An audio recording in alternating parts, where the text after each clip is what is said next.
students, today we are going to see the second unit. The second unit of requirements analysis and specification. That means what are the requirements we are going to see in the project, what are the specifications we have that we have to analyze it and specify it. That are not comes under the requirement in the second unit. So, first of all, software requirements. Software requirements means the requirements that means it may span a video range of statements. That means high-level abstract statements for their service or system constraints.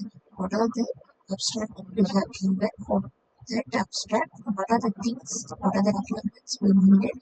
That we have to first of all analyze it, and then we have to calculate using the functions. What are the specifications we needed? That we have to analyze it, and we have to recruit the then requirement engineering, that means the process of defining, documenting, and maintaining requirements in the engineering design process. That means first we have to define it, what are the things we need, then we have to document it, then we have to maintain it. We are maintaining this project, engineers who are designing that project, they will be maintaining that software and project also. Then here, how the requirement engineers are understandable, what the customer desires, then analyze the needs, assessing feasibility, specifying the solution clearly, then validating the specifications. Okay. Then what are the types of requirements? User requirement, system requirement, software requirement. User requirement means what are the users needed that are not called user requirement. System requirement means the system needed software specification. What are the specifications needed for that project? User requirements means in that functional and non-functional requirements are done so that user can understand easily what does not have detailed technical knowledge. Who does not have detailed technical knowledge, they can describe that functional and non-functional requirements. User requirements are defined using the natural language, tables, and diagrams. Then, what are the problems in natural language? Previous itself we have said that user requirements defined by using the natural languages, tables, and diagrams. What are the problems in natural languages? That means functional versus non-functional requirements, then requirement mixture, then precision versus understandability. Then that means user requirements. System requirements means we have to detailedly specify for the user requirement, then serve as a basis for designing the system, part of the system contract. Then the requirement specifies what the system does and design specifies. First of all, detailed specifications of user requirement serves as a basis for designing the system, used as a part of the system contract. Requirement specifies what the system does and design specifies. Then in system requirement, structured language specifications, that is, it is written by the standard way, then requirement becomes understandable, then uniformity, then graphical model is sequence diagrams.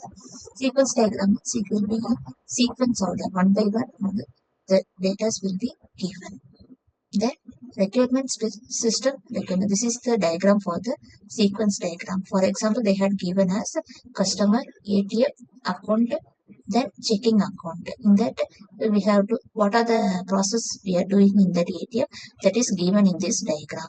First of all, we are inserting the card, then request pin will be given, pin we are entering, then it will verify, then if it is okay means the request option will be there, options are entered, then request amount should be entered, then transaction processing done. If a withdrawal means the amount will be withdrawn, transaction will be successful, then dispense the cash, request and take cash, request continuation, and print receipt. Then here functional and non-functional requirement. Functional requirement means describe functionality or system services. Okay. Then functional requirement, it depends upon the types of software, expected users, and types of systems. Functional user requirements may be high-level statements. Functional systems requirements should describe the system services in detail. Then non-functional requirements. These define system properties and constraints. Process requirements may also be specified mandating a particular IDE, program languages, or development methods. Then these define system properties or constraints. Here, these are the types of non-functional requirements, that is product requirement, organizational requirements, external requirements, efficiency requirement, dependability, security requirements, regularity, ethical requirements, product requirements, organizational requirements, then external requirements. Not that is reliability, availability, security, and maintainability. Then extensibility, portability, reusability, and resource utilization. These are the metrics of the non-functional requirements. Here, first differentiate between the functional and non-functional requirements. First functional, it helps to understand the functions of the system. It helps to understand the system performance. Here, it is mandatory requirements. Here, non-mandatory requirements. They are easy to define. They are hard to define. Here easy, here hard. Then it concentrate on user requirements. It concentrate on expectation of the users. Then here requirements are specified by the users. Here who specified means software developers, architects, and technical persons. Then it describes the product, what the product does. Here how the product works.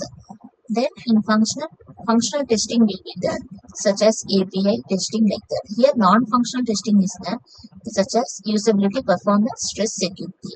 Then first completion of functional requirement means it allows the system to perform based on the non-functional requirement. But here it will not works only with the non-functional requirements. It works only with the non-functional. But the functional requirements depends upon the non-functional requirements. For example, we can take it as in functional hospital management systems. Then how we are going to retrieve the information, searching the options, then how we are going to report to the mail, then viewing banking like that. In non-functional, we can say it as employees never allowed to update, handle 20 million users. Then here property and measures. Speed limit will be, we can see the speed, how the system will be works, size, then reliability, robustness, and portability. Thank you.